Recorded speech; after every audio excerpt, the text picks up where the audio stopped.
Olwaleero kkooti y'amagye ekulemberwa omulamuzi Brigadier General Richard Tukachungura ezemu butongole okukakkalabya emirimu gyayo egy'okuwulira n'okwozesa abantu abalina emisango egy'enjawulo. Kkooti eno yali yayimirizibwa kkooti ensukkulumu ng'ennaku z'omwezi 31 omwezi ogwa Gatonnya omwaka 2025 oluvannyuma lwe yali omubaka wa Nakawa East Michael Kabaziguruka okutwalayo omusango ng'awakanya kkooti y'amagye okuwozesa abantu ba bulijjo. Wabula oluvannyuma lwa Paalamenti okuyisa ennongoosereza mu tteeka eriwa kkooti eno obuyinza ng'egoberera ebiragiro bya kkooti ensukkulumu nti kkooti y'amagye erina okutuulwako abantu abali ku ddaala ery'obulamuzi era nga balina okusunsulwa akakiiko ka Judicial Service Commission akavunaanyizibwa ku balamuzi. Era leero kkooti eno ezzeemu okuwozesa abantu. Kkooti eno etandise na kusomera abantu 12 emisango nga ku bano 11 babadde ba bulijjo nga ku misango egibasomeddwa kubaddeko egy'okutta, okubbisa emmundu n'okuwamba omuntu n'ekigendererwa eky'okumutta.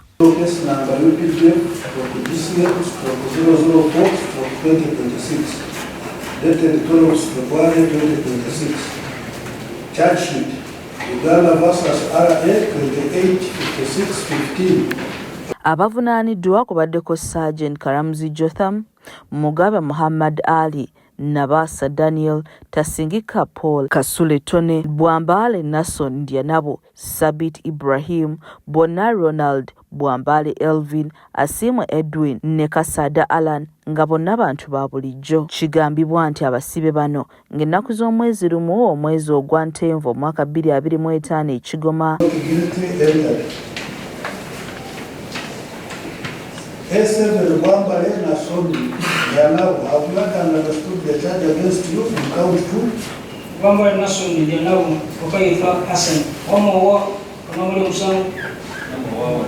Kigambibwa nti ng'ennaku z'omwezi lumu omwezi ogwa Ntenvu omwaka 2025 wakati wa Kampala ne Masaka baanyagulula Geoffrey Jama ssente za $600. Wabula abavunaanwa emisango bajeeganye era omuwabi wa gavumenti Major Ambrose Guma n'ategeeza ng'okunoonyereza bwe kukyagenda mu maaso bw'ati asabye omuwawaabirwa nnamba emu asindikibwe mu kkomera ly'amagye ery'e Makindye ate abasigadde batwalibwe mu kkomera lya gavumenti ekitalya.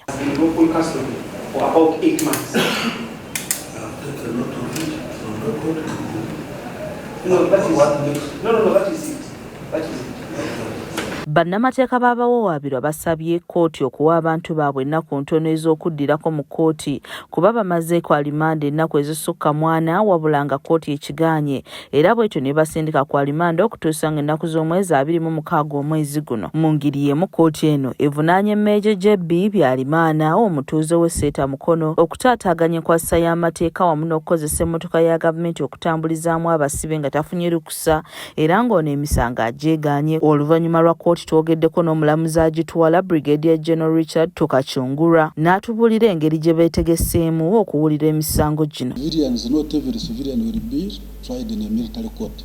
But for example, if a civilian commits an offense with a soldier, then that is an exceptional circumstances. He can be charged before a military court.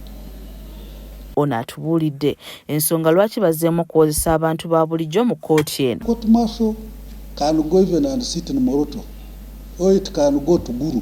If we have capital offenses in Guru or Moroto, we don't need to bring those suspects.